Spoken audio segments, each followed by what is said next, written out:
Hello, ladies and gentlemen. It's playoff time here for the Chris Cup, and it's the Chris for the Cup as we're starting the playoffs here today at Chicagoland. My name is Sam Dyer, and with me for today's race is going to be Logan Breakey.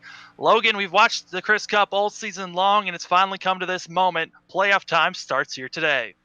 Yeah, 5 races to go, and those final 5 races will make or break your championship hopes. Your everything, all the hard work you've put in throughout the seasons are all determined here, starting with this race right here from the Chicagoland Speedway. 133 laps around this mile-and-a-half oval. It's an egg-shaped oval here this afternoon, Sam, with a little curve in the back straightaway.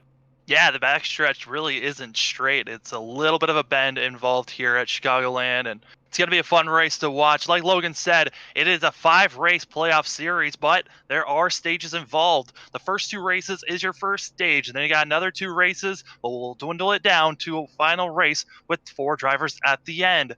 But for this first stage, we've started off with 16 drivers set up for this playoffs, and it's going to be a lot of hunting, and you have to have good finishes here in these 2 races if you want to move on to the next round, because only 8 drivers move on to the second round. Yeah, so it's pretty clutch here with only a 5-race playoff. It's 5 less than we're used to in the real world, and frankly, I mean, it's just one little mistake here today could just be your championship up in smoke in terms of fighting for the trophy here. So as you said, 2 drivers will be eliminated after the first 2 races, then another 4, and then only 4 will remain at our season finale in Phoenix later in September. So every position matters here tonight, and it's got to be a perfect afternoon for the next 5 weekends.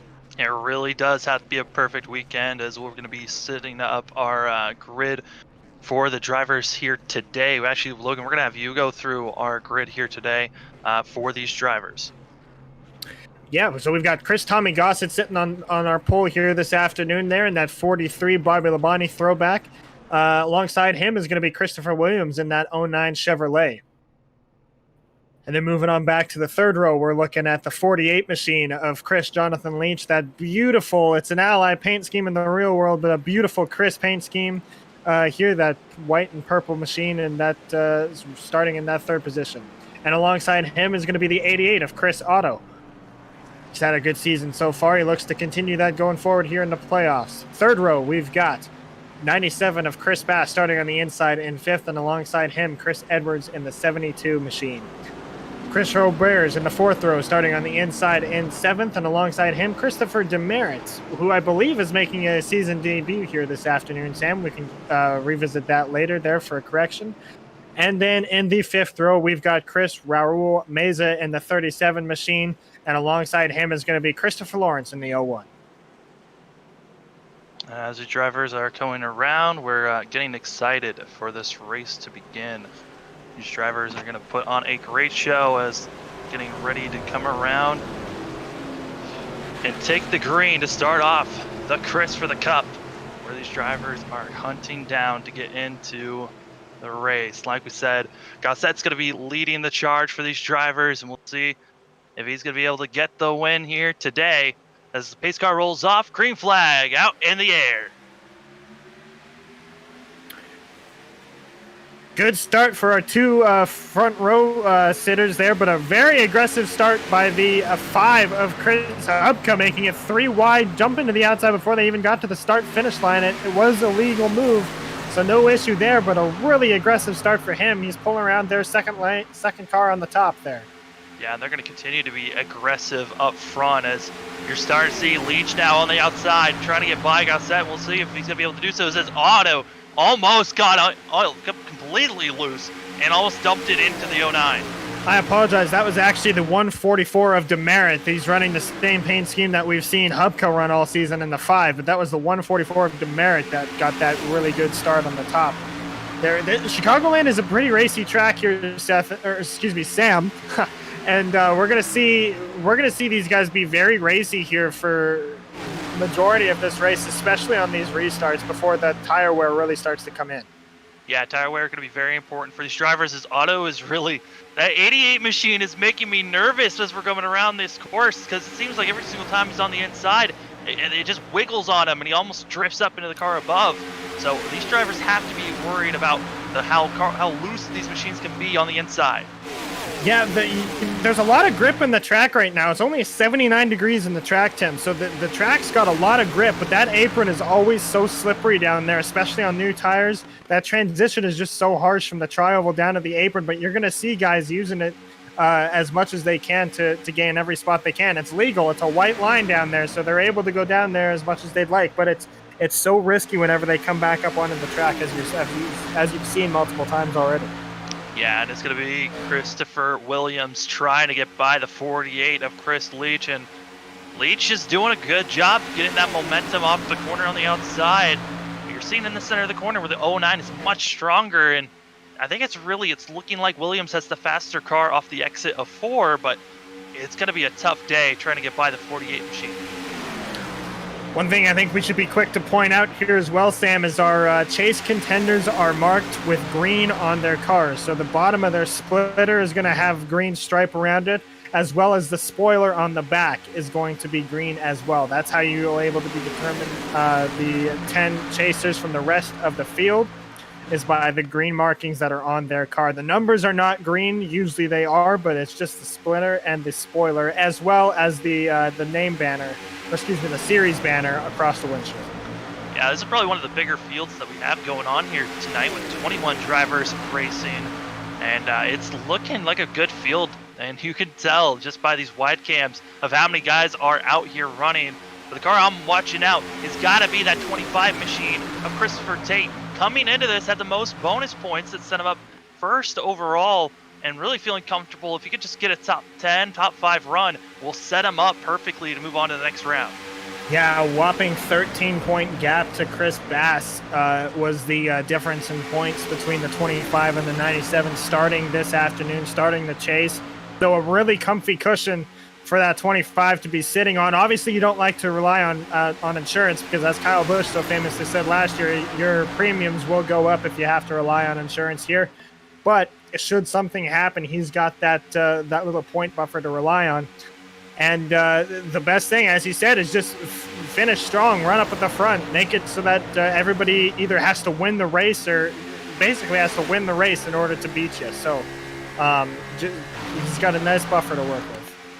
Yeah, a car that's making some pretty good moves forward is Tate, as well as the 98 machine of Chris Roberg in that good old Chrissy D machine, trying to move up to at least second, but really, like you said, 3 wide action here, trying to get pushing forward, but this is all battling that's going on for second place, and our leader is loving this.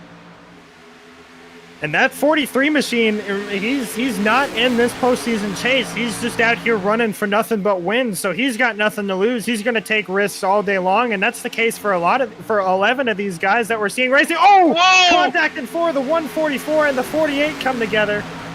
There's a big knock on at least on the door of the 144. I'm not sure if the 48 got up into the wall or not. Yeah, Demertz did hit contact into the wall, and I think there was more contact in the back, and as they're spinning around. He's going to collect involved. Oh, yeah. Hupka as well.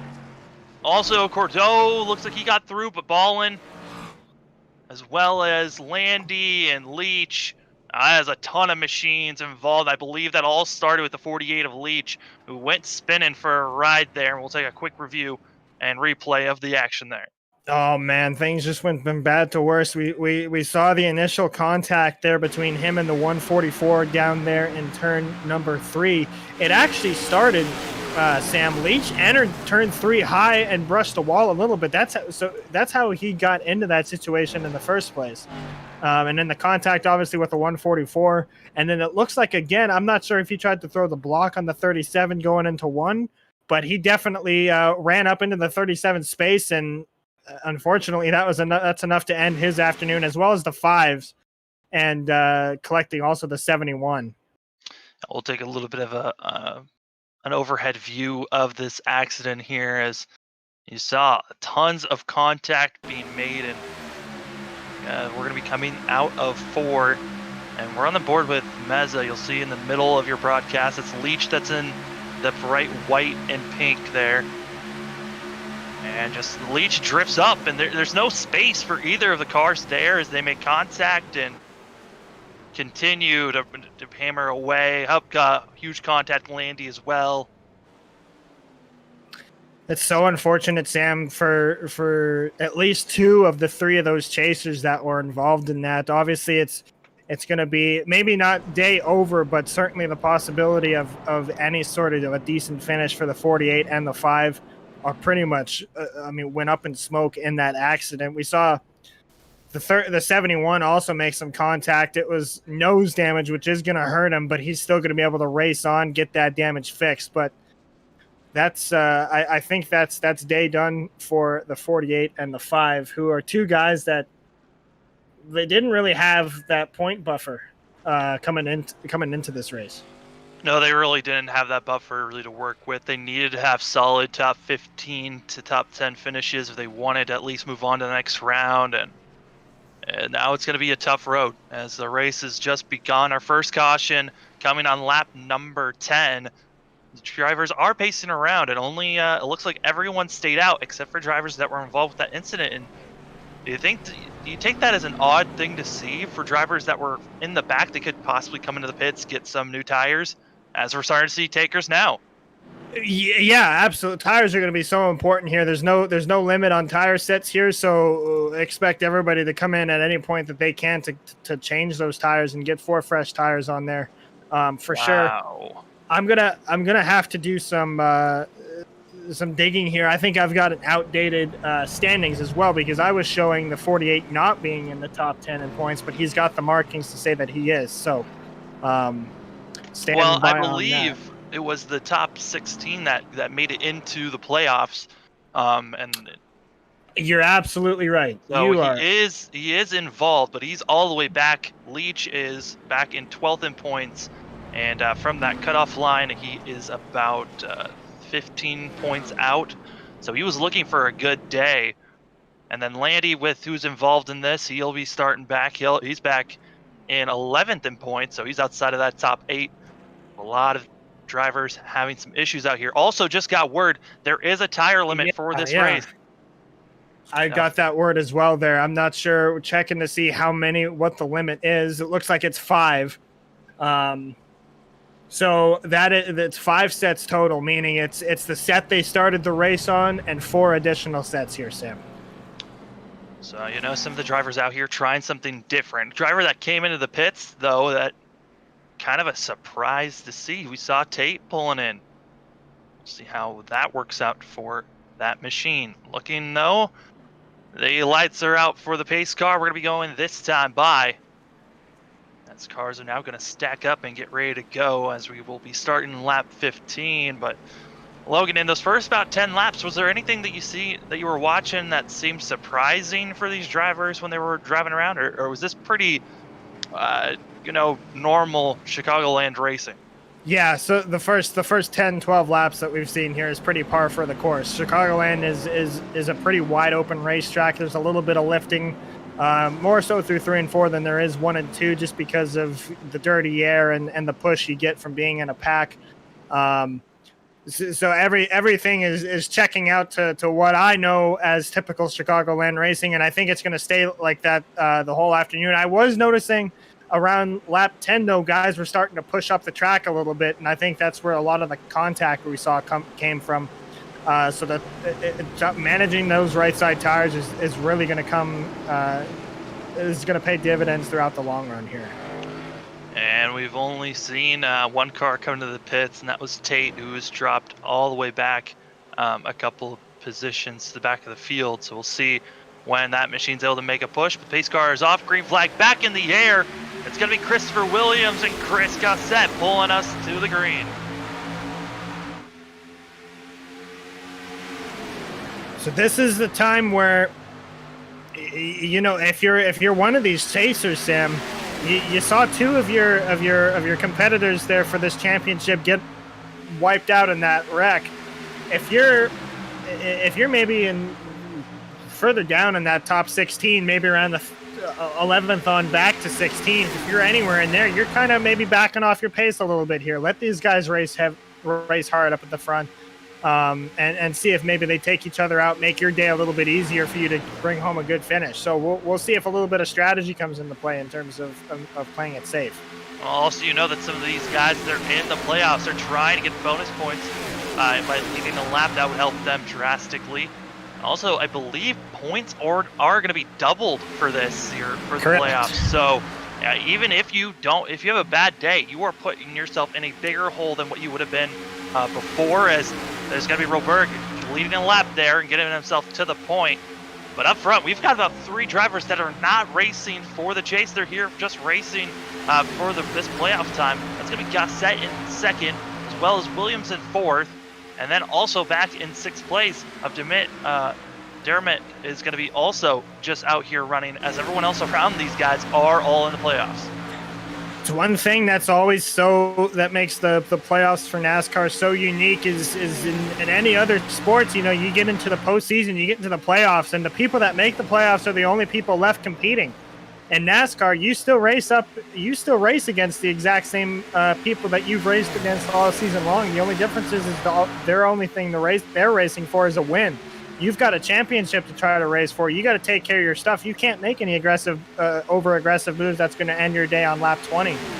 They can. They've got nothing to lose. They can go for it here.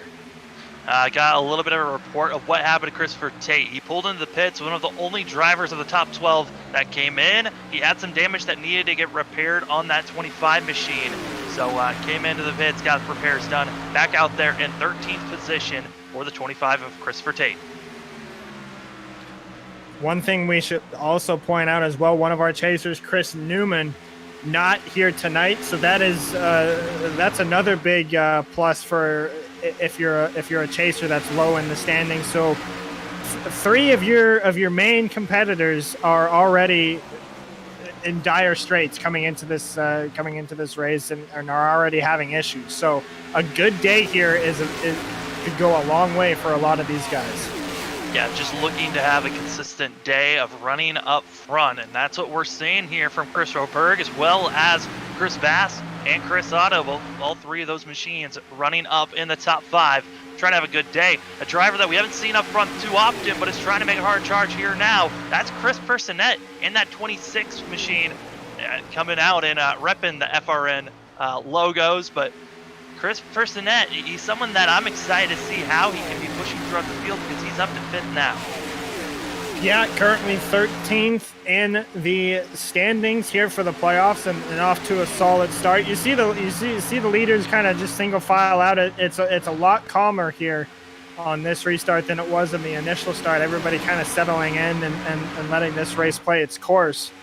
But a lot of guys just biding their time and letting the track and the car come to them, because this race will end at night, Sam. So that will also play a twist in how things go this afternoon. Yeah, this track already pretty cool, and it's probably going to cool off just slightly once the sun sets for these drivers. But Logan, I know you are racing on iRacing a lot more than I am. And with these drivers and the way the tires are going to be wearing down, does it hurt you on entry when you're trying to enter these corners in any way? Because it seems like a lot of these drivers are trying to get that apex or are trying to get the better angle into these corners, but they're getting extremely close to the wall.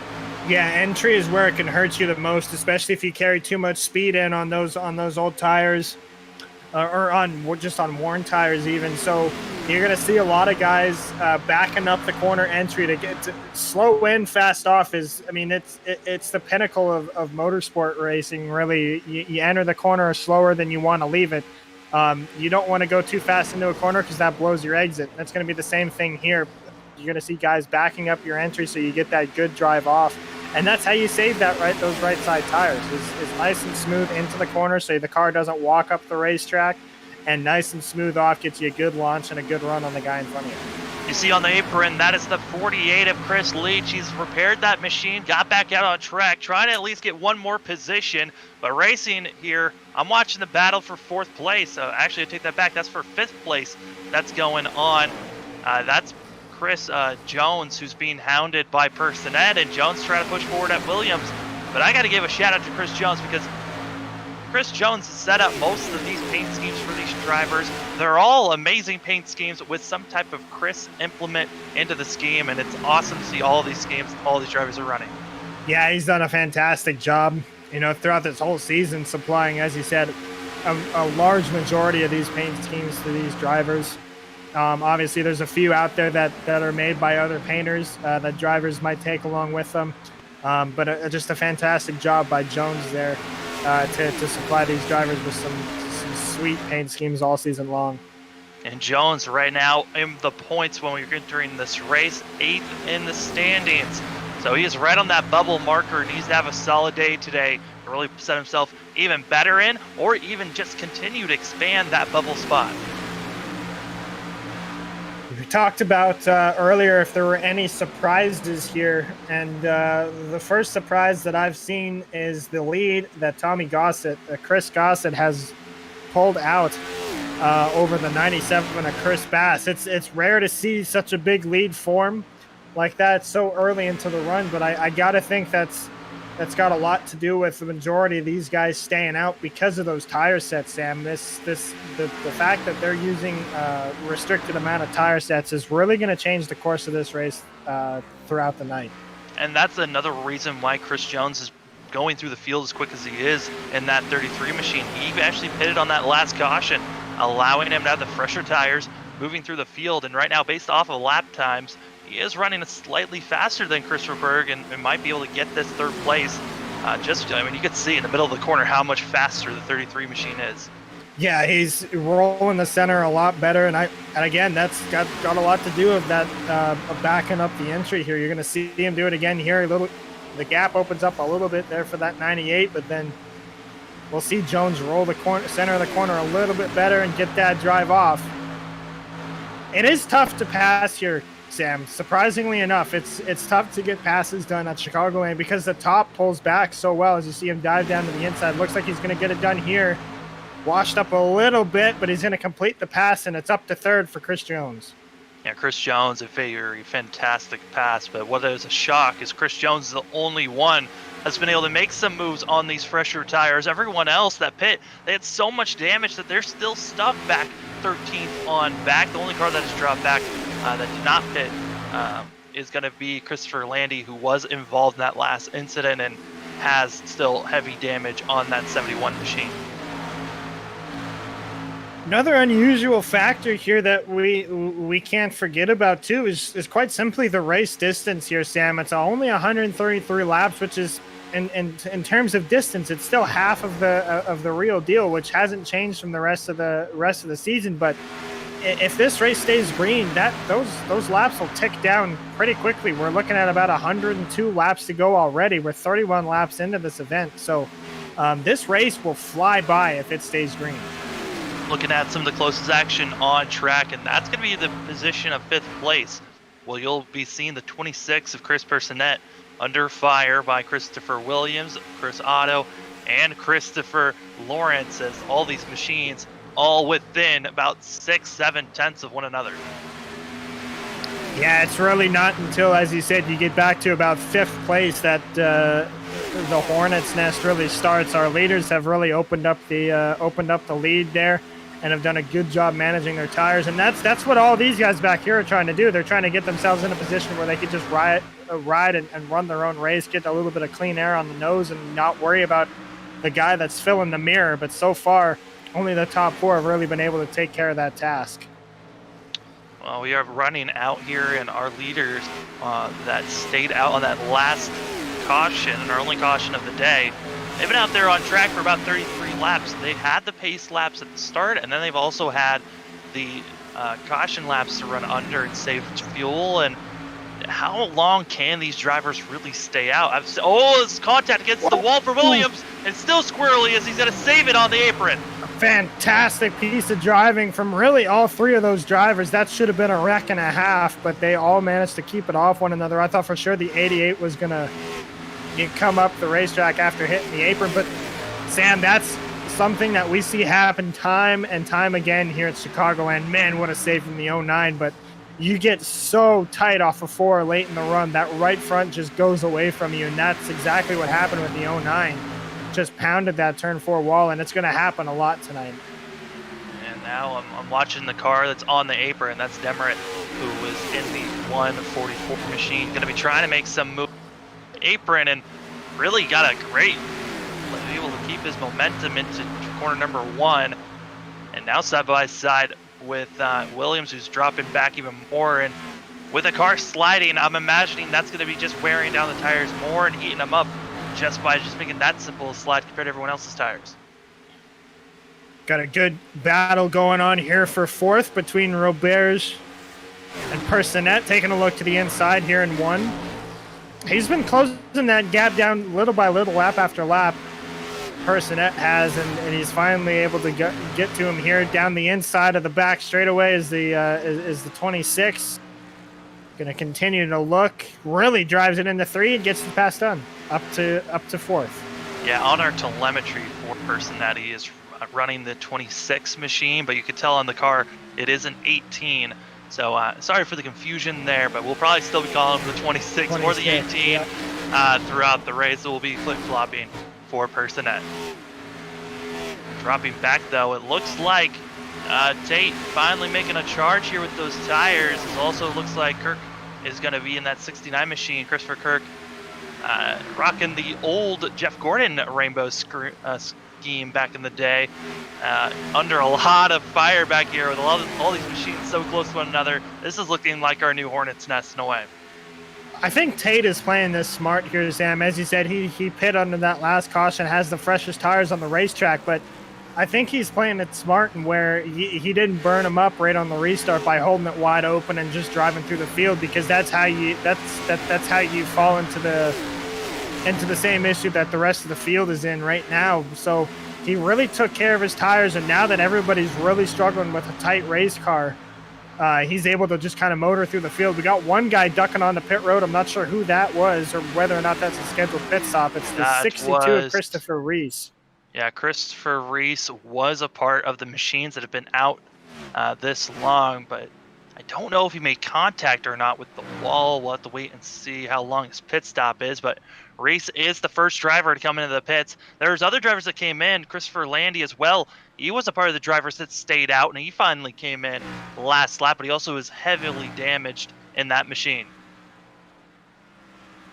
As more cars coming in, Auto in the 88, it looks like pit stops underway here today. They do look like scheduled stops. Christopher Reese down in the way, and as you said, Chris Auto now in pit road. Christopher Landy peeling out of his box. Auto is in, and behind him we've got Christopher Lawrence. Christopher Kuruk in as well. Yeah, 69 machines in the pits, and it's now leaving the drivers they need to make sure that they have clean pit stops here.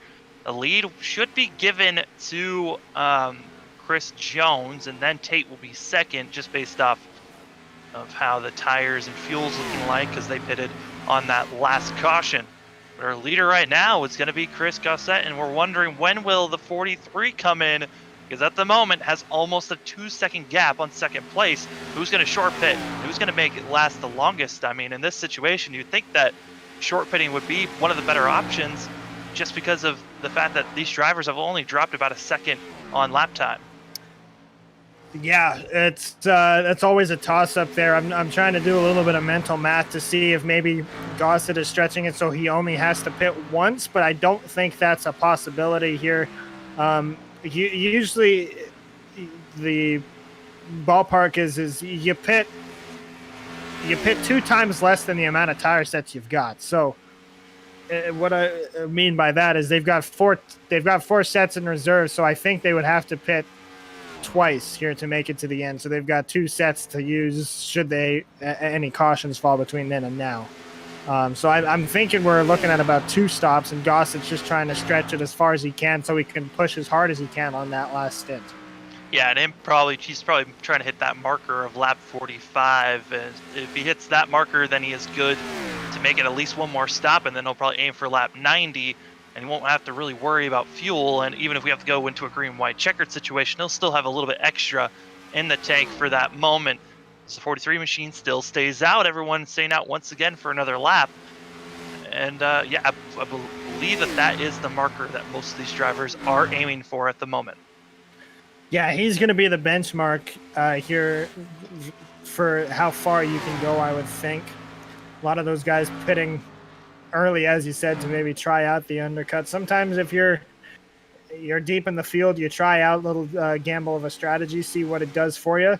They'll be able to make up that time because they'll no doubt, if they're by themselves, they'll be holding it wide open here to try and make up that time because the tires have enough grip in them to do so.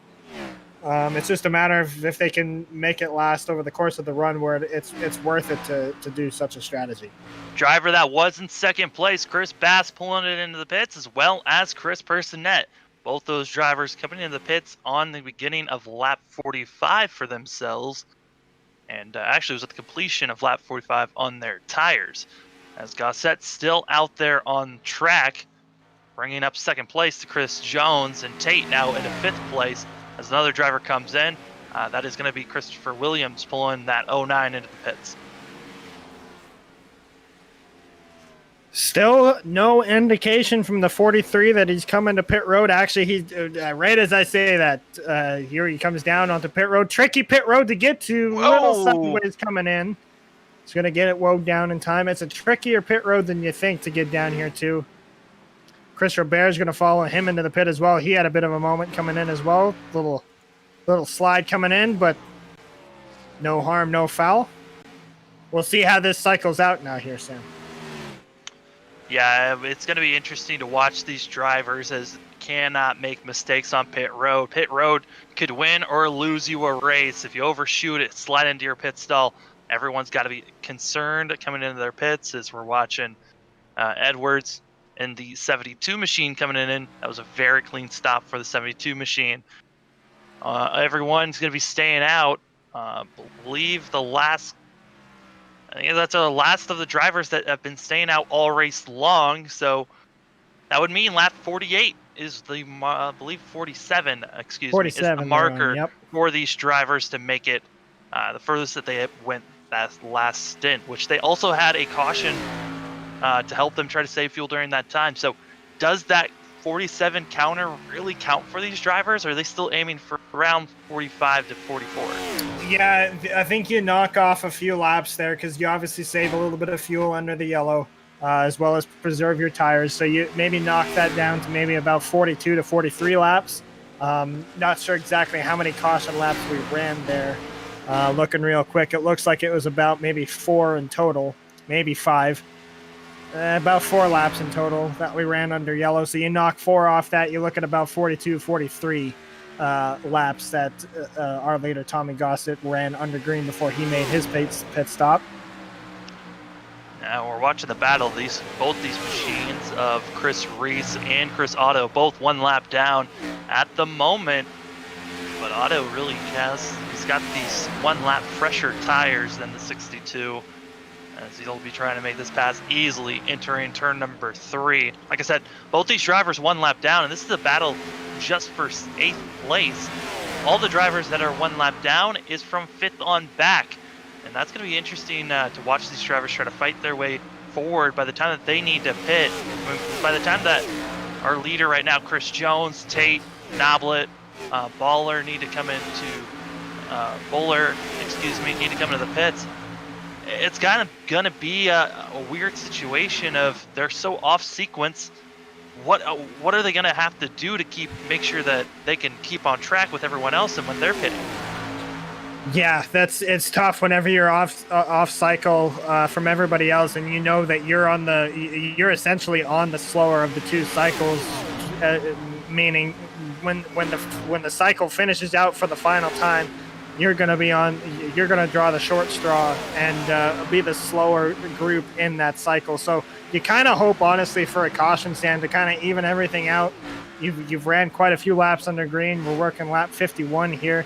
You kind of hope for a caution to be thrown into the mix so you can kind of get back on cycle and be on the same level as everybody else.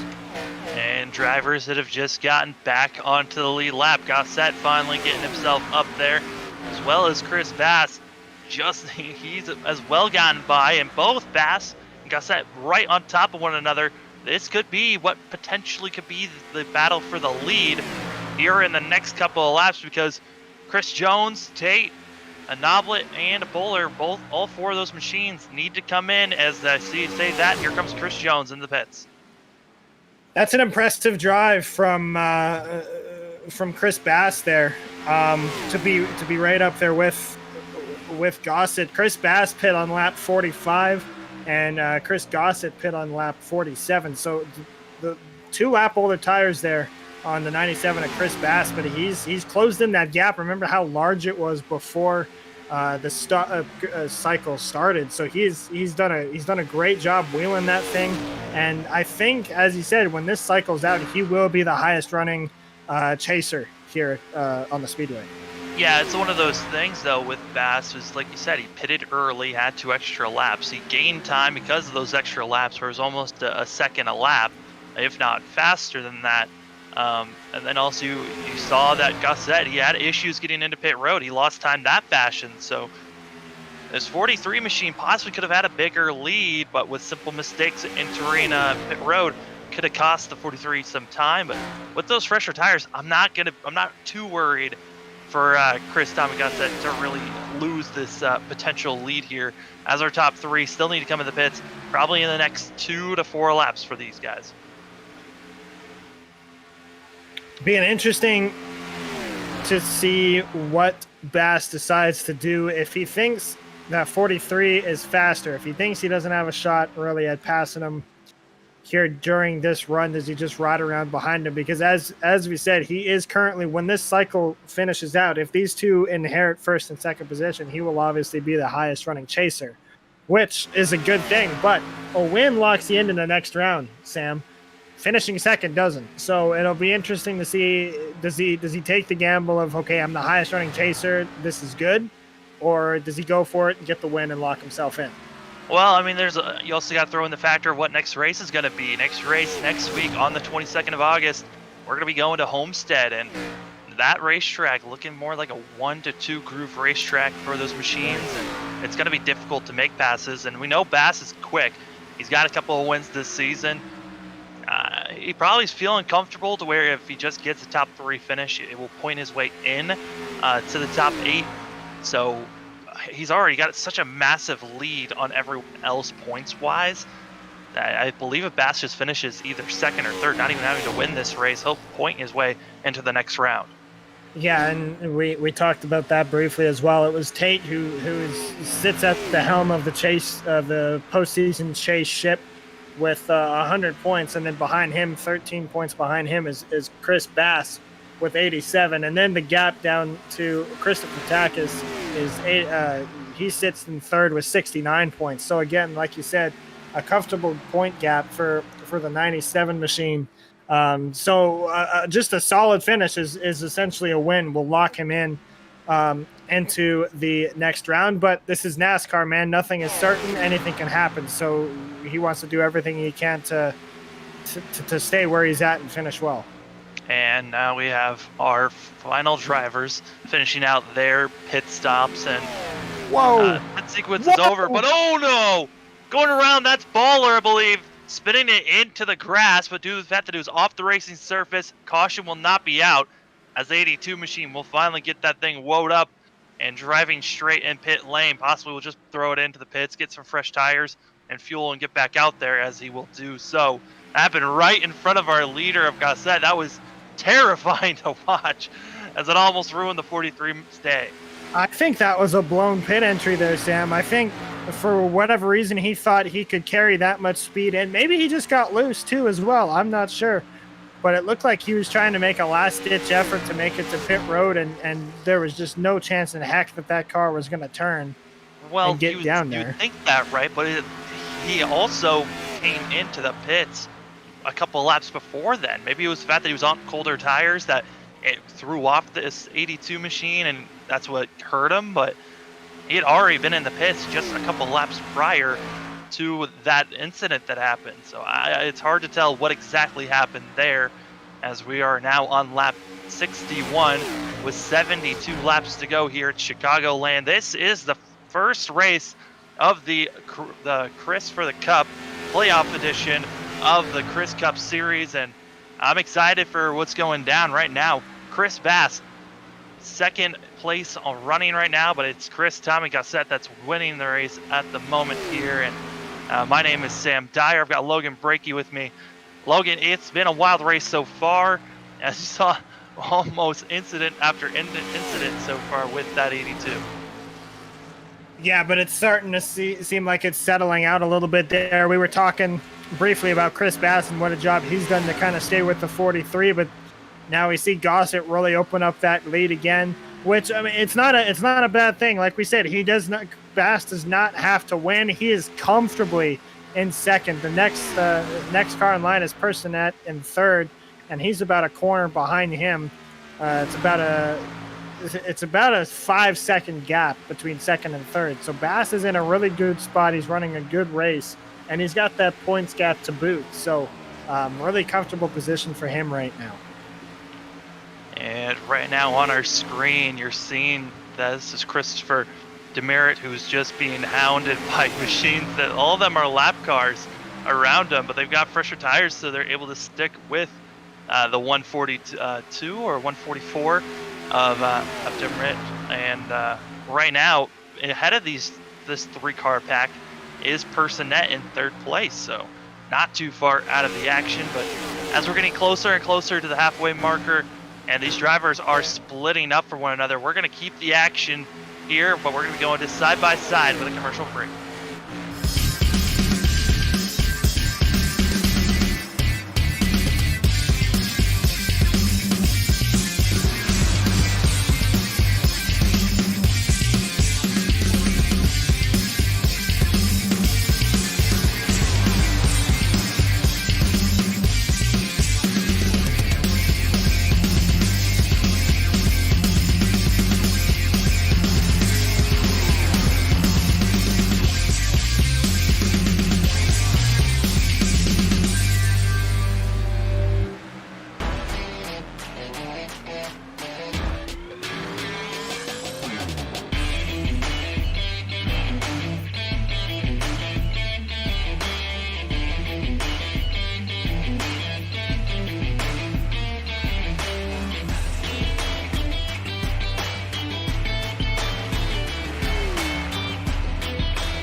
Hello, ladies and gentlemen. Welcome to the Chris Cup, and this is the Chris for the Cup playoff edition, round 1, race 1.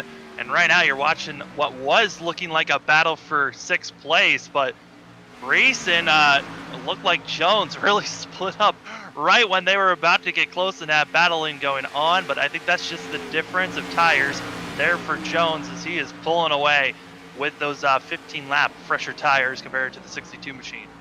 Yeah, good little group here, and as you said, we saw a little what we thought was a good battle heating up there, but they've managed to gap it out a little bit. This is again, this is par for the course here for Chicagoland. The speeds are so similar, so it gets spread out quite a bit throughout the course of a run. And this race is ticking off pretty quickly here, Sam. We're working lap 65 of 133 in the last quarter of the race here, so. I mean, we got one more stop left, and from there it's go time for these drivers. Yeah, we saw some of the drivers pit earlier than lap 45, and so I'm kind of nervous that maybe they won't have enough tires, or they won't have enough fuel to make it to the end of this race.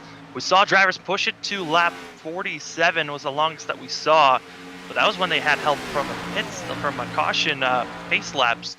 So I'm kind of concerned for those drivers that pitted a little bit earlier.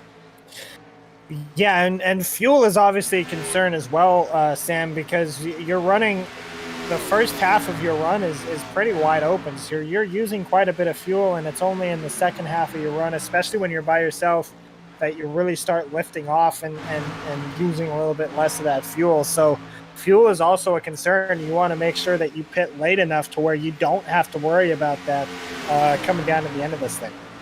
Well, you were talking about Chris Jones being the biggest mover with the freshest tires. To take that back, that's Christopher Tate up in the 25 machine. We saw him pit early in that caution because he had a little bit of damage and needed to repair. Drifted all the way back to around 13th, 14th position. Has now worked himself all the way up to 5th. And right now, the fastest car on track, and looking like he might be able to at least gain up to possibly 3rd place. But that is a huge margin right now, as he is 13 seconds back from our leader. Yeah, Personette continuing to hold on to 3rd, and he's going to have himself a little bit of a contention here for that 3rd place, as the 144 of Christopher Demerit closing in on him for 3rd. That's the first action he's seen in a while there. I mean, for Personette, yes, Demerit's been around lap machines this whole entire time, so he's just been busy. I think that puts Demerit in probably a really good situation because he's been around lap traffic. He's been able to stay in the draft, and that's helping him save fuel in a way. And the only problem, though, is that he's not in a real fuel-saving conservation mode because he pitted so late compared to everyone else. He kind of is in that window where he'll make it. Yeah, and during this run, there's absolutely no point in trying to save fuel because you have to pit again. There's absolutely no way you can make it to the end of the race on the tank that you're currently on. So you go as hard as you can in this stint, stretch it out best you can, and then you worry about fuel saving. And I'm not sure how close it's going to be, but I got to think it's a thought in the back of a lot of these drivers' minds. Well, look, I'm going to throw this out at you for a question, though. You know the sun's going to be down when this race is done. You've got another about 59 laps to go, about to be 58 laps once Gusset passes the line. Would you want to save fuel now, though, in this part of the section so you can, on that last part, just push your car as hard as you can at the end stretch while everyone else is saving? And also the track's going to be at its coolest, so you'll be at your fastest. Yeah, I mean, you can absolutely do that, but the factor or the risk you run there is being too slow while you're doing it. So while you've put yourself in a position to run hard on that last little stint, it's all for nothing because you lost too much time trying to get yourself in that position. So you've got to find that kind of happy medium between balancing the amount of fuel you use a lap, saving your tires, all the while maintaining a decent speed to keep you in position. And right now, we're staying on board with 144. This is actually the closest battle on track at the moment, as everyone is very split up for one another. It's Demerit trying to run down Personette, and he's been staying within the buffer of about half a second to 0.6, but hasn't been able to gain anything more from that. Demerit's in the area where the draft could be possibly helping the 144 machine, but it just doesn't seem like he's close enough for it to help too much. Yeah, and the draft, although you talk about the draft, and it's not something that, yes, it helps. You get a little bit of a tow whenever you're behind a guy, but it's not a huge factor here coming into Chicago like you see at some of the other mile and a halves, like Kansas, for instance. Kansas it's practically a super speedway now with this package, just in terms of the pack racing and the drafting. Chicagoland not so much, and I think a lot of it's got to do with that curved back straightaway and it making turns 3 and 4 so wonky, so much tighter than normal places. It's wide open. The draft does come into effect on the restarts, but throughout the course of a run, it's not really something that plays too big of an impact. And right now, I want to give an update on drivers that are no longer running the race. Chris Hepka involved in our first accident of the day back around lap 10. That 5 machine, his race is done. Also, Christopher Leach was able to get the car repaired, got out there running a few laps, then parked that machine about 53 laps ago. But the problem with Leach leaving so early is Chris Meza was able to repair that 37 machine. Might be 60 laps down, but if he stays out as long as he is, he might be able to get at least one more position on Leach, pushing Leach back down to 20th position.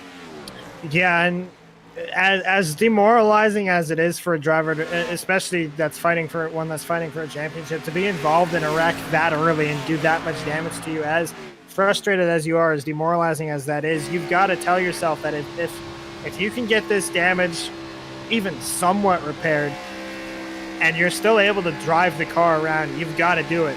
Every point, every position matters. As many points as you can get matters. You've got to do everything you can to fight and claw, especially with only a 5-race chase, Sam. There's just no room for mistakes, and even though the mistake might not have been your fault, you've got to be able to overcome that in some way. And if that means scratching and clawing to get every point, every position, you've got to do it. I mean, like you said, it's a 5-race chase that we're running, but it's even more intense than that because each round is only 2 races here, as you're starting to see Demerit getting passed by a lap machine. I believe we're starting to see some cars deciding it's time to pit now, which I believe is way too early for some of these machines, but it's already happened as Landy is already coming to the pits. Leach is actually came back and is actually back on track as he is reconnected into the server. But that is the 0-1 of Lawrence that just passed both Personet and Demerit, and Demerit is now caught up to the 18 machine as Lawrence actually passed Personet at a very non-optimal time that costed the 18, or otherwise known as the 26, a lot of time. Chris Reese on pit road as well. We saw him start the cycle the last time, and it looks like he's going to start this one again. He peels off here. He was on the lead lap when he came in. He was running 9th, I believe, before he came in the pit road. Otto is coming into the pits, and the marker for these drivers, they have to go 50 laps now. That is a huge margin, and we have not seen any drivers be able to make that. Yeah, that's going to be interesting. So I wonder if, gosh, I wonder if they're trying, if maybe some of these guys are going to make this a 3-stopper, Sam, and go to the end, because as you said, like that's a massive final stint to go all the way to the end with 50 laps, as you said. So I don't know. Interesting strategy call here from a lot of these guys. Yeah, I mean, like I said, Gossett as well as Demerit, I believe Bass, all these drivers, they pitted around that lap 45 marker. So if you can make it at least for 45 laps, you're good to make it to the end. It's just going to be very close for these machines, and I'm looking at possibly lap 88 to 89 is the window where you can make it and go 45 laps. And I think that's another window that these drivers possibly are thinking about. We know for sure that the driver of Christopher Tate as well as Chris Jones, they pitted on that first caution, so they've got a 12-lap buffer compared to everyone else. As I say that, Bass pulling that machine into the pits. Yeah, and that's a good cue for us to turn our heads to the 43 and see when he comes to pit road, because remember last time he pit 2 laps before the 43 did. So obviously liked what he did last time and is going to stick to that same strategy. We'll see if the 43 follows suit.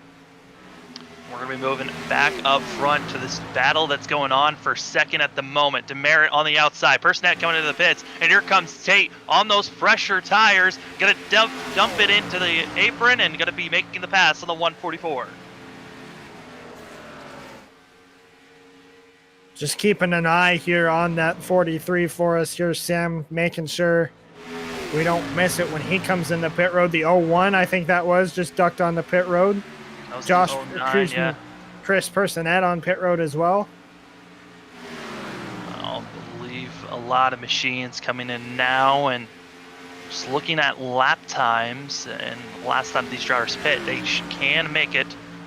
They should be able to make it from here to the end, possibly if they try to save fuel, but everyone that pitted before this lap with lap 89, it's such a stretch for these drivers. Before it's the 69, it's going to bring out a yellow, Sam. 69 machine of Chris Kirk. Kirk is going to be spinning around. I believe another machine also drive by Kirk and might have made contact there, as making a replay to see what exactly caused the 69 machine to come into the pit. I mean, spin out there on the front stretch.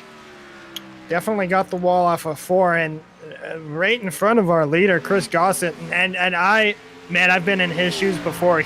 I guarantee you, as soon as he saw that car kick sideways, his head rolled back in his seat. Like, are you kidding me?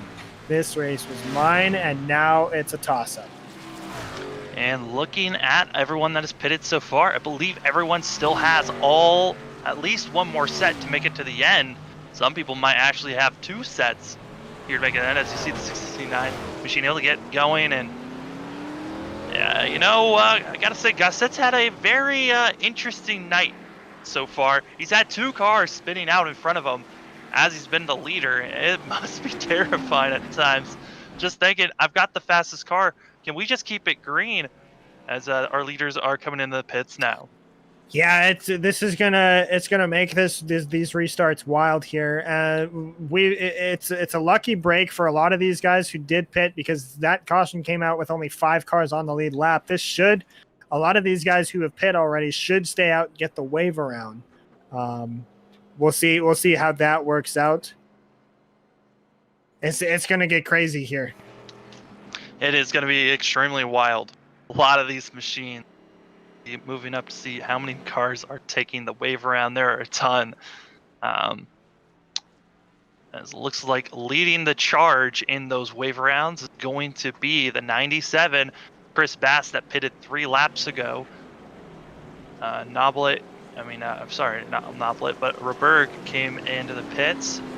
Noblet actually is staying out at the moment. Did the 17 machine get the lucky dog? He might have. Yes, he did. Noblet was the lucky dog. There were 5 cars on the lead lap. He's now the 6th, so he'll be tail end coming to this restart, and the rest of the field will get waved around back to the pace car. I'm thinking we should have about 10 cars on the lead lap when we restart here, Sam. We're going to quickly just be searching through this, and I believe you are right.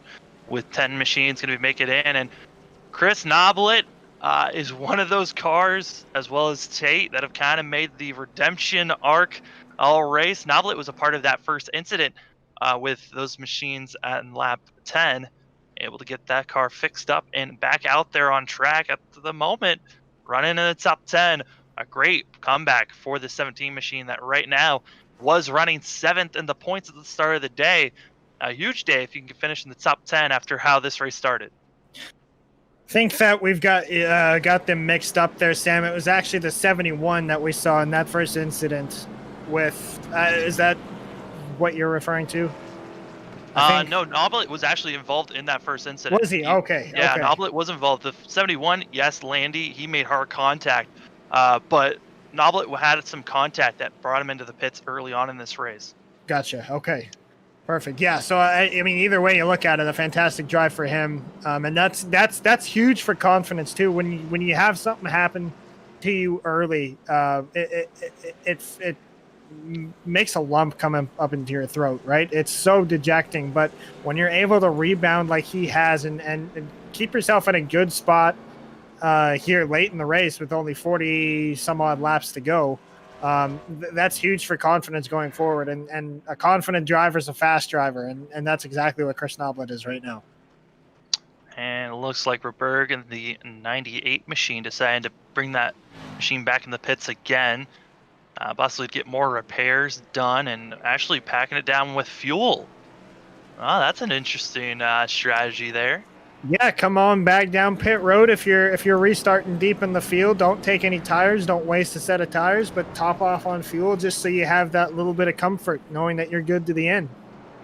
Well, it's interesting because with this caution, with the pace laps that are being ran, you're saving fuel in this way, and I believe this would set you up to make it to the end of this race. So it's interesting to see drivers coming in to get the extra fuel. Maybe they feel like they need to have that extra fuel so they can make a harder push and not have to save as much as possibly other drivers will have to do.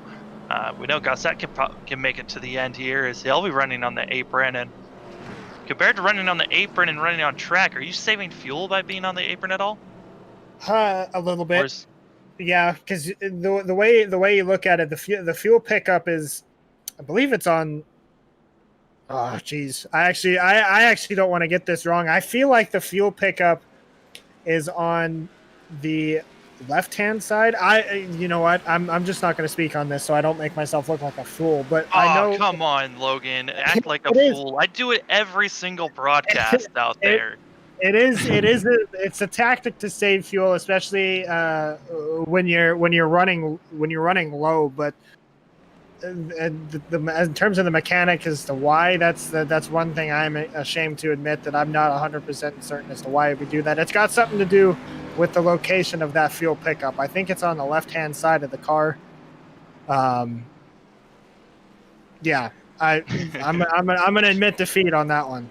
Logan, what you gotta do is do my tactic, which is guess and hope for the best, and then I usually work with Seth on most other broadcasts, and Seth will then ask the drivers during interviews, and then I'll find out that it was completely wrong. So it's always a great time.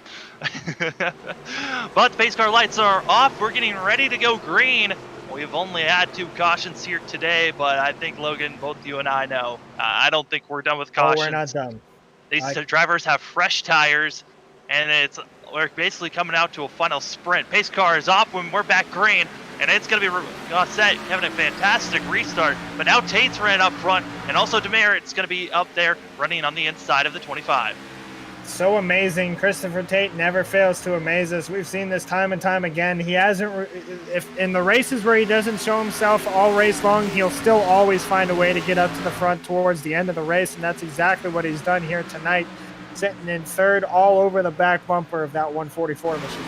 It has also worked out great for Chris Jones, who really was running up front because he was on the different stint tires, and now he'll be up here in the top 5 running fourth at the moment. Roberg, who actually came in for extra fuel, is right now running 5th, so not a bad tactic for him coming in and getting a little bit of a dash for fuel. Also, other drivers that are up here, that 88 machine that is running out up here with these drivers, he's actually 1 lap down.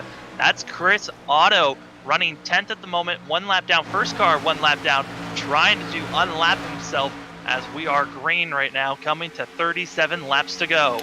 Could throw a blanket over this top 5, top 6 right here. All these guys have all shown speed all afternoon. These are the guys we've seen running up at the front, and now they're all tightly packed up into this lead group. They're 3 wide behind them in the pack, though.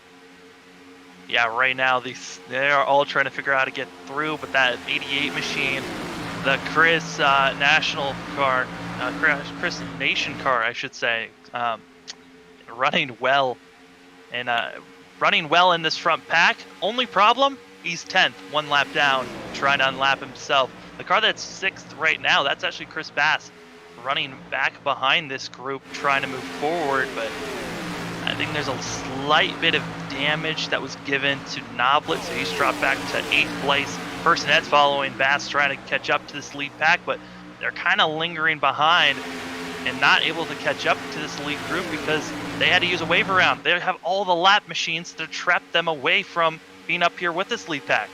Yeah, those guys that took the wave around are hoping for another quick caution so they can get up to the front with the rest of the guys on the lead lap. Don't have to worry about wasting their new tires driving, or wasting their newer tires driving through the field to get up there. But for the time being, it seems like we're going to stay green, but it is feisty up at the front here, even though it's single file. Everybody's trying to take a peek to the inside of one another. And our top 2 are 2 guys who are not in contention for the championship. So I don't think they're going to hold anything back when it comes down to time to race for that win. Yeah, it's going to be race respectfully now until we get to the last about 20 laps or so, and then let's try to make as big moves as we can. Just looking at some of the cars that are lap machines trying to go through this field, like we said, Chris Otto right now. What would, if he was on the lead lap 5th running in this, 4th, excuse me, in this front pack, and he's following Christopher Tate, trying to get by the 25 machine. But how distracting is that, having a lap machine trying to drive through the lead? Oh no, Tate gets spun around, and there goes Otto. And it's going to collect even more machines. Those are Otto's machines. Oh no, I think also Noblet might have had contact made. 17 went around. Oh no. Huge implications are now being thrown out for this chase, as that's caution number 3, and those are some heavy damages with late in the race. I don't think you can get that repaired in time here in the later stages. You were just talking about it. What kind of a distraction is that when you've got a lap car racing you hard on a restart? And I think that answers the question.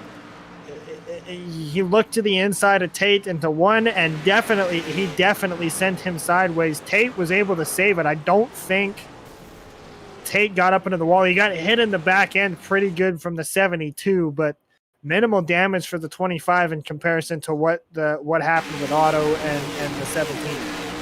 Chris Edwards was a innocent bystander caught up in this. You'll see his point of view as the 88 will come down, contact with Tate in the rear end.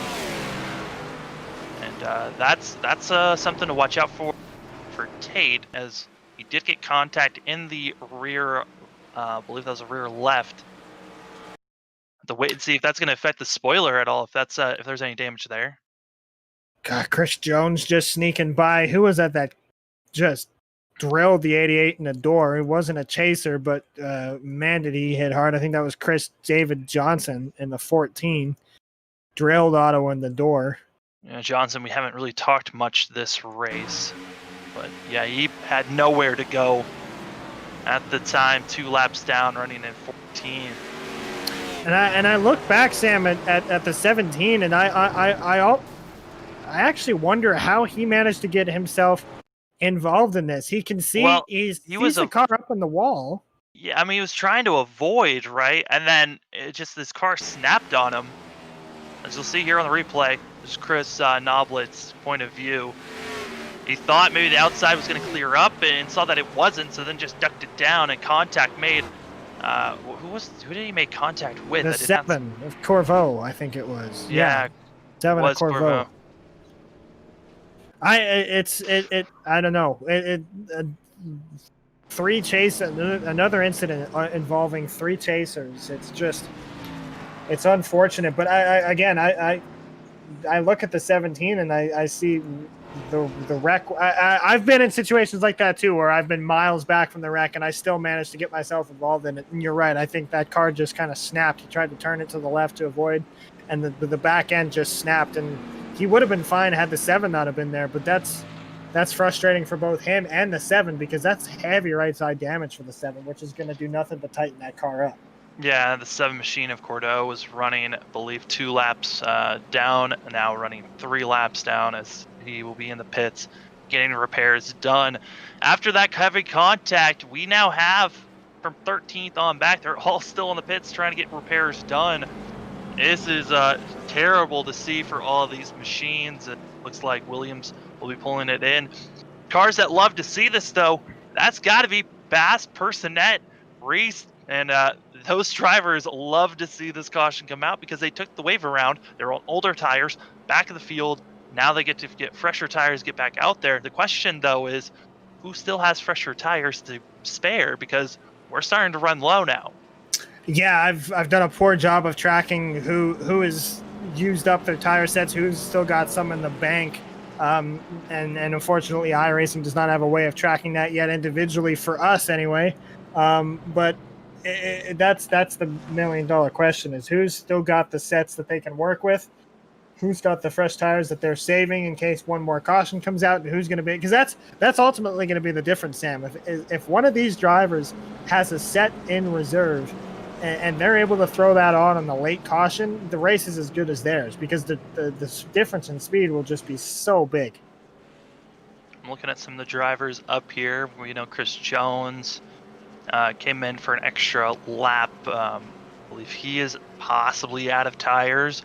Roberg, he will be, I believe he still has one more set. But the biggest change, though, up front, Christopher Demeritte is going to be getting the lead, and he won that under pit road, having almost a second quicker pit stop than what was our leader of Chris Tommy Gossett. Now, that is shocking to see, as the 43 machine no longer our leader. Will be starting either on the inside or the outside. Matters on where this 144 wants to place his machine. Yeah, it was a great pit stop for him. We saw him running second to the 43 before that caution came out. So a huge pit stop for him. And as you said, these guys that aren't in contention for a championship, they're going for nothing but wins. So they're going to go all out on that restart. You can guarantee it, that 43 and that 144. Yeah, it's going to be fun to watch, as I believe the pace lights should be going out this time by, and you can see the sun is set mostly as the headlights are on for our pace car, and the lights are now off. We'll be going this time by. We're inching closer and closer to it being completely dark. Logan, what is the track temp? How has it been changing throughout this race? Well, the good news is there hasn't been a lot of change. This race started with the track temp at 79 degrees. It's only dropped a degree. It's dropped down to 78. So that's not going to be a huge difference. You're not going to really notice that. The track didn't change too much, which is good. It does have a little bit more rubber. In some cases, that's good. And I think in the case of Chicago, it falls into that case of it being good. So track's got a little bit of more rubber on there. It's a degree cooler. That just only means there's going to be a lot more grip on this restart. So that's good news there for these drivers. Update on drivers that are out of the race. We know Chris Cup is officially out, will not be coming back into this thing. David Johnson has just parked his machine, as well as Chris Otto. Those are the 3 cars that are officially out of this thing. Cordova still has that 7 machine in the pits getting repairs, only one getting repairs. As the 37 and the 48 are still out, but they are 60 plus laps down. But up front, it's going to be Demerit, Gossett, Jones, Roberg, and Bass. Your top 5 is a green flag back in the air, and that was an easy just coming down. I think that might have been some maybe some communication for that restart, as we're coming to 27 laps to go. I don't believe there's a lane change penalty for this league, and if there is, we haven't seen it yet. But that was well before the start finish line. We saw the 43 jump to the inside. He's looking to the inside down the back straightaway now. And Gossett wants to lead back quick. Does not like that he lost the lead under pit road, but we know on track that Tommy Gossett's been the fastest one out here in that 43 Chris Yo's machine, and trying to get this thing done. But man, is there a lot of machines hungry to get up front now, as here comes Roberg on the inside of Demerit, and that 98 machine is ready to go. Yeah, all these guys with the green stripes, reminder, they're in the chase, so they're all going to be fighting hard on this restart to get everything they can, a win, and you're into the next round, and that means so much going into next week. Going to Homestead, you don't have anything to lose. You're good to run whatever kind of race you want next week, but it's all going to be decided with a win here today. Chris Roberge all the way down on the 8 with a big block from the 43, 3 wide into 1. 3 wide into 1. I thought for sure Roberg was going to be in the grass. He's making it. He's pinching the 43 car. They're going to be getting the momentum off the corner, and all contact made. And there goes the 43 of Gossett to the side wall. Roberg into the grass. Only coming back up onto the track. Up on the track, more contact made, and caution now up in the air. Oh my goodness. Gossett is not happy, I would imagine, after that. I wouldn't either, but Sam, he threw a big block down on that straightaway. You gotta, on the front stretch, and you gotta imagine that does not sit well for the 98, especially because he's not in contention for this championship. The 98 was, so it's one of those things. You could be upset about the wreck. Obviously, it's unfortunate that they touched down the straightaway, but obviously the 98 didn't take that block lightly, and they touched, but it hurt him just as much as it did the 43. Yeah, it really did hurt everyone that was involved there, and heavy contact for machines that were bystanders just running their course. And we'll take another look back at some other machines that had some contact during that incident. I believe that was the 33 of Jones that actually made contact with Roberg and threw him in. Oh no, that was Noblet, the 17 machine, caught up in another incident. Unlucky for Noblet, but man, going back to that move on the front stretch, the 43 blew through the massive block on the 98, but the 98 jumped to the outside and had him cleared. He jumped down the side draft, I think there, Sam, and either misjudged it or the 43 came up.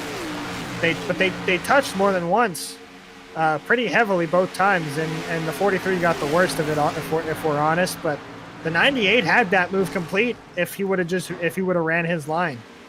It was so close, and now we're actually going to go take a look at that block that you have been talking about, because it was a massive block that was thrown on the front stretch. And you just saw that such close racing action. Man, that was close to just dumping it into the grass. Yeah, I mean, it's all the power to Gossett there to throw the block. You're fighting for a win. I've got no issues with the block, but you gotta. Well, I don't want to say you gotta expect to take what you dished out, because what he took was not at all what he dished out. He got doored twice down the straightaway. They both doored each other. So, I've looked at the incident a couple times, and it's hard to really determine any sort of fault. It looks like it was an issue of an incident regarding side draft there, Sam. You see that all the time. Guys try to lean on one another to get that side draft, and they misjudge it by a hair, and then they touch and they can't unhook, and it's just chaos ensues. And I think that's what happened here. Yeah, it looked like there was trying to be side drafting being utilized there, but I mean, at the same time, I mean, side drafting, you do have to be close, but man, that was just door banging down the back stretch, and I don't think Roberg was expecting to door slam maybe that hard to completely take out the 43. I think it might have been just trying to be a warning of, hey, let's not do that again as we're coming to the end of this race, and turns out you're ruining both drivers' races there. We'll have to wait and see if Gossett can get back out there on course, but man, that 43 machine was pretty dinged up right now in the pits. Was in pits for about a minute. Back out there on track. NASCAR on the lead lap in 11. Yeah, an unfortunate end to his day, but we saw him dominate all day today, and you knew it was going to end badly for some of these folks here that have run well all race long. With the chaotic restarts that we've had up to this point, and I gotta say it's far from over here, as we're only working lap. We'll be coming to take 113 this time by, so about 20 laps to go. Yeah, and another thing to bring into this is the fact that we have I believe our top four have not pitted since that previous caution that we had. Drivers of Jones, I should say. No, it's Tate, as we're getting stacked up and ready to go. Tate, as well as Williams, Reese, Berg, and Noblet, and also Gossett, all have come into the pits. Possibly most of the guys in the back of our lead lap for damage, but all of them, I believe, did take tires. So we've got 8 lap different tires of our top 4 to the rest of the field.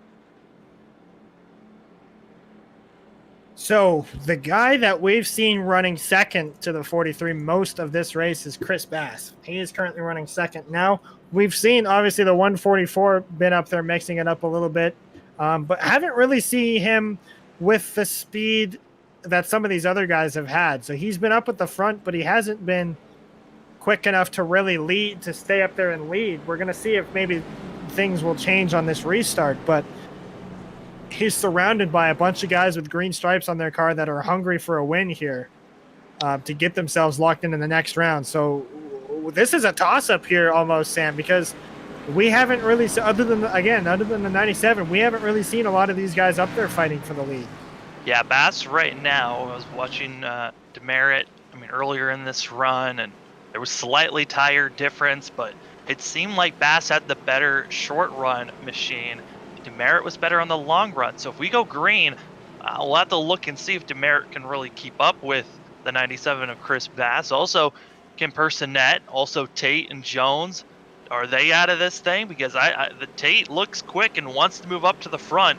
It's going to be a lot of racing action here, but these drivers excited to go and see where they're going to finish off here in the first race of the Chris for the Cup, chasing this playoffs win. And for these drivers, Bass and Personette and everyone practically behind Demerit besides Williams, all are in the chase. So if they get a win, they're into the next round. And each round so far, it's only going to be 2 races. You need to get your win now. As the base car lights are off, we'll be going this time by. Yeah, this is an opportunity to grab that golden ticket to the next round. So you can bet these guys are all going to do just that. The 144 is basically going to be a sit and duck with all these chasers here. Back to green. And Bass, lingering back at Personette for some reason, was not side by side. We're go. going 3 wide for second place now, as Tate's going to be going to the inside. Not the restart Bass needed to have there, but it was a fantastic restart for Personette and Tate. You saw Tate push Personette up to speed so he could get clear of Bass. They're in position A right now. Maybe work together to get around that non-chaser and then battle it out between the two of them. There's Personette to the outside in 3. And Tate trying to figure out where am I going to go on this front stretch, because he's coming with the head of steam. And down the middle is where the 25 chooses to go, as now he dumps it into the apron. Side-by-side action with 2 cars on the apron. You got to figure out how to get back on track, and they all do. Still 3 wide there for the lead. Tate's in that preferred line. He's going to pinch the 144 off of 2. Same thing we saw with the 93 and the 43, or 98 and the 43. Tate's not quite clear just yet going into 3. And Personette just lingering on the outside, kind of stuck. Tate going to be confirming that position. I thought Bass, maybe with how they were being side-by-side, might have been able to push up. But some cars that we haven't talked about all day, Reese and Williams. Williams, we talked about at the start of the race. He got drifted away. Now he's up here trying to get into the top 5 at least. As we got 6 machines all on top of one another. Personette trying to make that outside line work, as Tate's doing a great job being in the lead ever since he got there. Personette having a look to the inside there, or to the outside rather, of Tate, and here comes Bass finally getting around the 144. It is all chasers in the top 3 fighting for this win. Still side by side for the lead as they come around to start lap 117. The thing we got to remember right now, Tate has 8 lap fresher tires than the rest of this field mostly. The other drivers we got to worry about is Reese and Williams, but they're back in 6th and 7th place. So Tate, he's running against the older tires, but the older tires are staying there pretty quick right now. Big push from the 18 to the back of the 25, and that's going to open up the door for Chris Bass on the inside. Personette moves down to the inside. Is he going to try and make it 3 wide on this front straightaway? Tate contact with Bass there, and honestly, Personette almost wiggled the 25 into the wall with how much they were pushing. But don't look now. Gossett, he has gotten that repairs done. He's got fresh tires. That 43 car is coming back in 5th place. I am shocked to see that 43 up here wheeling it. He wants that lead back. He wants to come back up here and win this, but he's got to get by 3 chasers in order to do it. Single file there for the top 3. And this is what Gossett loves to see. As long as they're not just clogging up area, he can figure out where he wants to go, holding and hugging that inside line. Now up to 4th place. Gossett's now under Personette. He's on those fresher tires like Tate. Tate needs to go. He needs to start pulling away because that 43 car is running faster than him right now. Chris Bass sees that as well, and he's going to do his best to try and use the 43 to his advantage, maybe jump in front of him, get a little bit of a push to try and get around that 25. There's the 43 looking to the inside of Bass. Freshest tires on the racetrack right now on that 43 machine. Yeah, but without the freshest tires, 1-2, it's Tate and Gossett right now running quick, as Gossett was all the way back in the 9th position, able to work his way all the way up to now to 2nd, and really the 25 of Tate, I think he's in a very difficult situation as Gossett is quick, but Bass lingering still there. If I'm Bass, I'm going to follow right in that 43's tire tracks if I'm able to, and once he gets to the inside of Tate, I'm going to follow right in behind him. Bass choosing not to run that apron, give himself a little bit of a better run into turns 1 and 2. And we're coming down to 12 laps to go. When they cross the line, it will be 11. But coming off of 2, Gossett's ready to make a move, and maybe he's waiting for this run to go a little bit later, or maybe he's just trying to see the tendency of Tate until he can make this pass.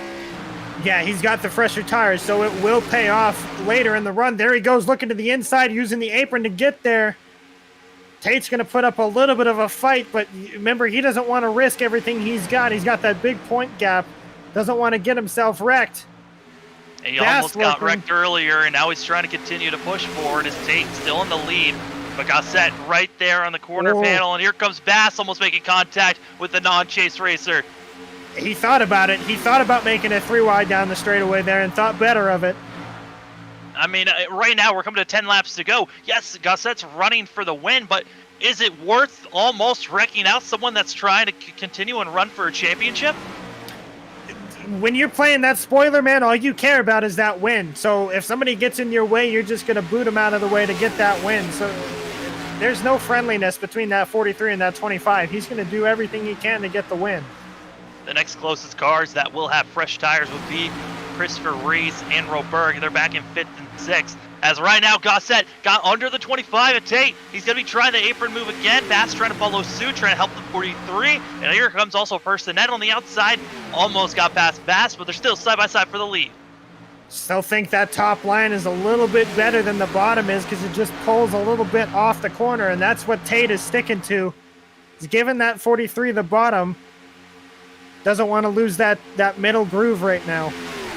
I mean, we have to wait and see how this goes. Off of 4, who's going to be crossing the line first? It looks like it would be Tate that would cross the line here, and that actually, believe that time by Gossett crossed the line first. Gossett led the lap, but Tate stayed up on the racing surface to give himself a good run into turn 1. Might be a little higher than he wants off of 2. He's going to keep his foot in it, get that drive off. Here comes the 18, a Personette now to 3rd. Personette, who's just been lingering back in 4th place, was able to get by Bass, who's dropped all the way back to 5th place now. So now it's Personette waiting to see what happens with our leaders. We've seen them get pretty racy, almost touching one another. Personette now on the racing surface, gaining some time right on the back bumper of the 25. They're bump drafting about 5 laps ago. More contact made for our leaders. Yeah, I was just about to say, the more these two run side by side, the better it is for Personette, but now he's the one trapped side by side, and that's exactly what Gossett wants to see in the mirror. And now you got Reese, who's also on those fresher tires, but hasn't been battling with other drivers.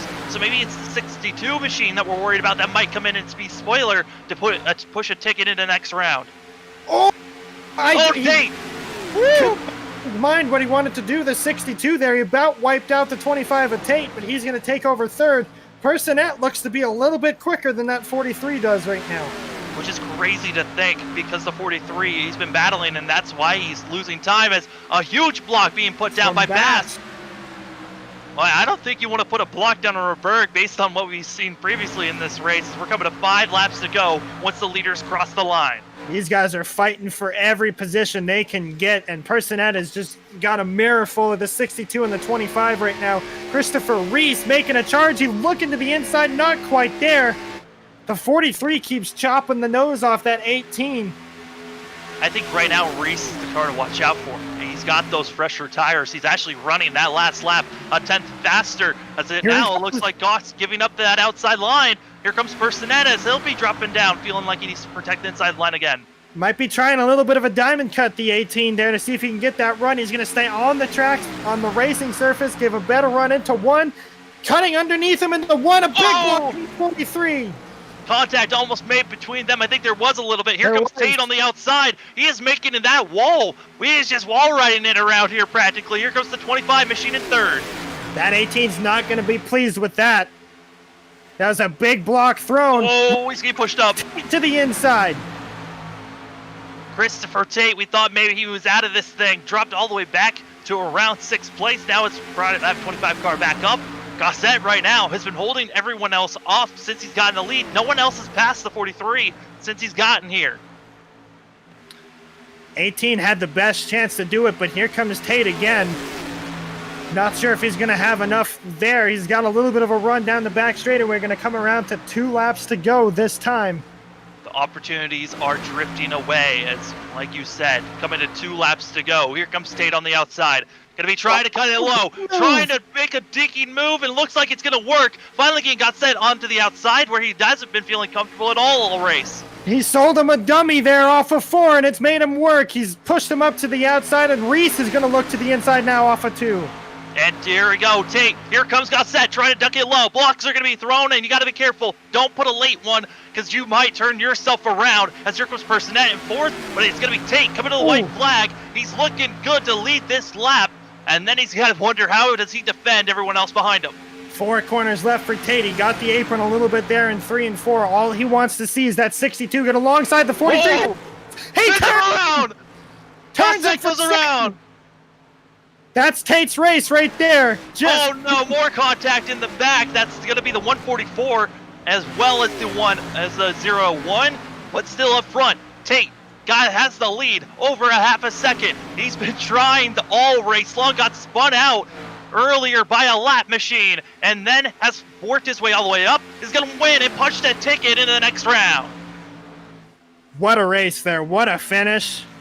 And just a fantastic drive from Tate. What a move he pulled off of 4. He sold the 43 a dummy, made an awesome move to the inside, just totally schooled him off of 4. Fantastic move to get to the lead. And then we saw I believe it was Chris Roberts, no, it was the 62, try the exact same thing the lap after. And another big block from the 43. It wasn't going to work this time. I knew that was going to happen. You can't keep blocking like that all race, especially when you got a bunch of guys holding trying to race for a championship. He was going to get sent eventually, and that's exactly what happened going in the 1 on that white flag lap. Oh no, Christopher Tate was just about to do some burnouts, get absolutely destroyed by Noblet, and I don't think he's going to have the engine to do burnouts now in that 25 machine, but he'll do his best. He's just going to park it at the checkered, at the line, and yeah, I mean, overall, battling all race long and was able to continue forward was Christopher Tate. Personette able to get to second place as we're looking at the results. Bass somehow got third, Burge fourth, Reese, Jones got sixth. I mean, the heavy contact of some of these drivers in the back of the field really ruining a lot of people's days. Noblet seventh, Lawrence, Williams, Demerit in 10th. I mean, I know Demerit was part of a racing incident with the 09 and himself and Gossett. We saw that in the race while we were looking through. Heavy contact between all of them. And then we've got 11th through 20th. You've got Gossett finishing out 1 lap down in 11th place with Chris Edwards. Couric is going to be in that 13th. Landy, Buller, Corveau, Jones, Otto, Meza, and Leach, and that kind of was the last of the cars to finish out this race, as Chris Hubcutt was the last car to finish this thing out. But what a race from top to bottom. Started out with the early caution, and at the end of this thing, it really got racy and a little bit of a hotheads all over the place. Yeah, but that's, I mean, we're set up to expect that here for these final 4 races, especially whenever the field gets bunched up with a late caution like it did tonight. That kind of aggression is exactly what we're going to see for the remaining 4 races of this season, and it's fantastic to watch from a broadcaster and spectator's point of view. Great race to the finish there, and a great drive from all the guys that finished up there in the top 5 that are here fighting for this championship. Yeah, I mean, overall, very hard contact all around, and you know that Gossett wanted to get that win and just was not able to after being spun around, and it was hard racing. You knew that he was quick. Tate was quick as well, and it's just some hard racing, like I said, overall. Looks like we've got our top 3 at the ready, and we're going to be bringing in third place of Chris Bass. Chris, it's Sam and Logan up in the booth. You got us? I got you. Well, how was that final sprint to the finish from your point of view? Oh, it was a little hair-raising a few times, more than a few times, actually. That was pretty wild. I hope you guys enjoyed watching it. It certainly was a blast to watch, Chris. I mean, you came in, you started that last restart in second. We thought maybe you possibly could have had something for the drivers that were on the older tires, but how difficult is it with this race having limited tires to work with, trying to organize when you feel like you need to save your tires and when you need tires on your car? Well, that was the strategy that I tried to play there. When everybody pitted with about 30 to go, I stayed out on the old tires, along with the 144 and 18 and other guys, or the 26. And was hoping on a caution there towards the end. It never came, but I'm actually surprised I ended up third. I ran up there pretty much all night, but when I was on old tires and all those guys had new tires and no caution came out, I figured I was going to be relegated to 5th or 6th, but lo and behold, here we sit. Well, I mean, Chris, this is the Chris for the Cup. Only 5 races for this playoff ways, and also only 2 races for each round. You're already running second in points. Tate won today, so now you're leading in the points realm of cars. With the top 3 finish, kind of set yourself up to where you're almost locked in on points, but how are you feeling about next week going to Homestead? I'm excited. Homestead's a good place for me. I've done well there in my limited time. So looking forward to it. Looking forward to the rest of the playoffs here, and hopefully we get to put on a show like we did tonight for the rest of the season. Well, we are all excited to hear and watch that here on that FRN YouTube channel. But Chris, before we let you go, we're going to give the table off to you for any shout out. Yeah, I'd like to thank V1 Rotate Simulation Technologies, Red Eye Designs for their awesome paint schemes, of course, and friends and family for their support, and you guys for the broadcast, and Jones for putting on one heck of a series. So that's about it. That's Chris Bass in the 97 machine, getting a third place finish here at Chicagoland and really getting inching closer and closer, helping yourself getting to the next round. Congratulations on a podium finish. I appreciate it, guys. And now that we're getting ready for playoffs have started. It's going to be intense and racing all over the place. We're now going to be bringing in second place finisher. We're going to bring in Chris Personette. And Chris, you had an eventful thing to watch there. You got us in the booth, though? Yeah, I got you. What's up, guys? I mean, that end of the race was getting chaotic. It looked like possibly you could have made a charge for the lead, and then everyone was making their wild deking moves to try to outsmart everyone else. How was it for you on those final couple of laps? Oh, it's nerve-wracking, especially with the 550 horsepower package. These restarts, everybody's so tight together that if somebody makes one mistake, it's gonna take out a lot of people. So it's really nerve-wracking. Yeah, I thought I had a chance. Didn't quite have the turn at the end of the run there, so a couple guys were able to get back underneath me, and then got my nose chopped off. Not too happy about that, but that's another subject. And yeah, that's all I got. I mean, Chris, we saw that there was some incident that happened early in the race, and then we had that long green flag run in the middle of this race. Did you think possibly this race could have gone green to the end? Man, it was certainly looking that way.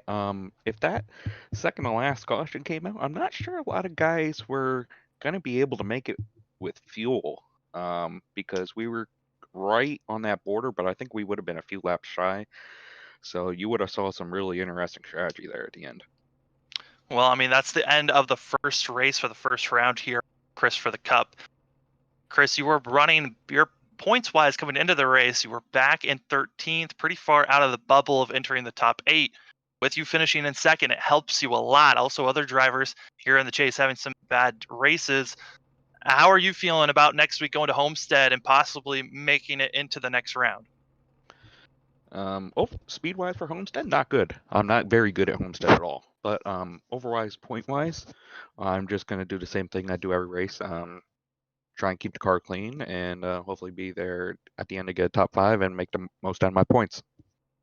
Well, let's hope for the best for you, Chris. And before we let you go, we're going to give the floor off to you for any shout-outs. I just want to thank all the admins of this league to making this possible. It's a great league to run in.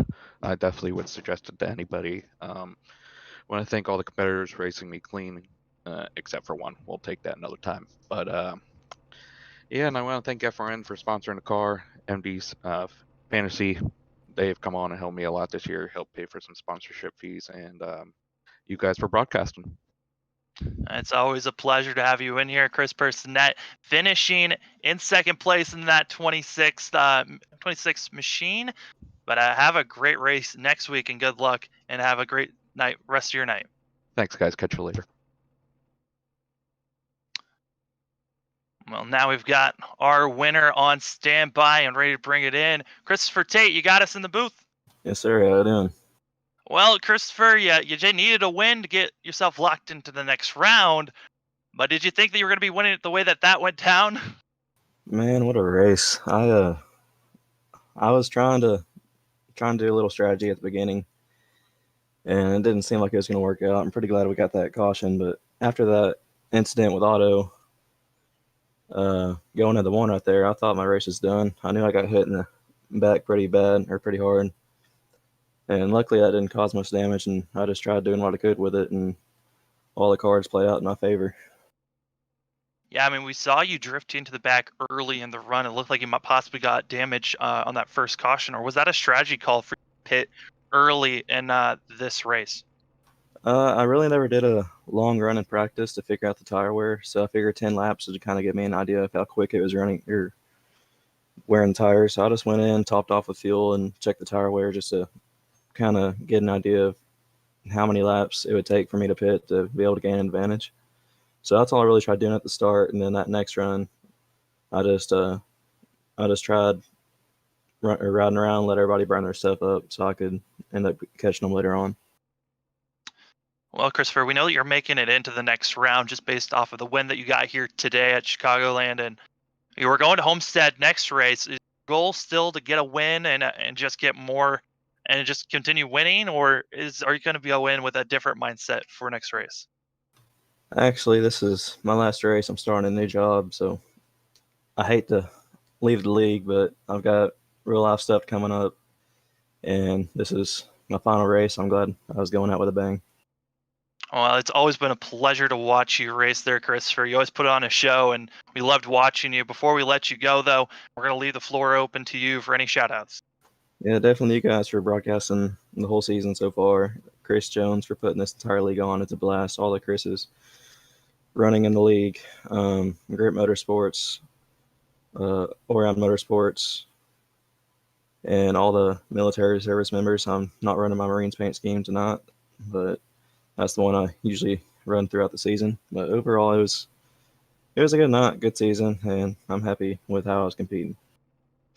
Well, that's Christopher Tate winning here tonight, and sadly, like you said, it is your last race of the season. It was a blast watching you, and have a great night celebrating this win. All right, thank you. Well, Logan, that was an eventful race to watch overall, and I mean, it was on my side. It was fun to watch the end there with how chaotic things were getting. Yeah, it was a wild finish. We knew it would be. That's what the chase does to all these drivers. And especially with the scenario it is, it's 16 guys fighting for one championship over the course of 5 races. So it's just a recipe for exciting finishes like that, exciting races. And I don't think the excitement's going to go away anytime soon, especially going into next week at Homestead, a track that's even harder to pass on.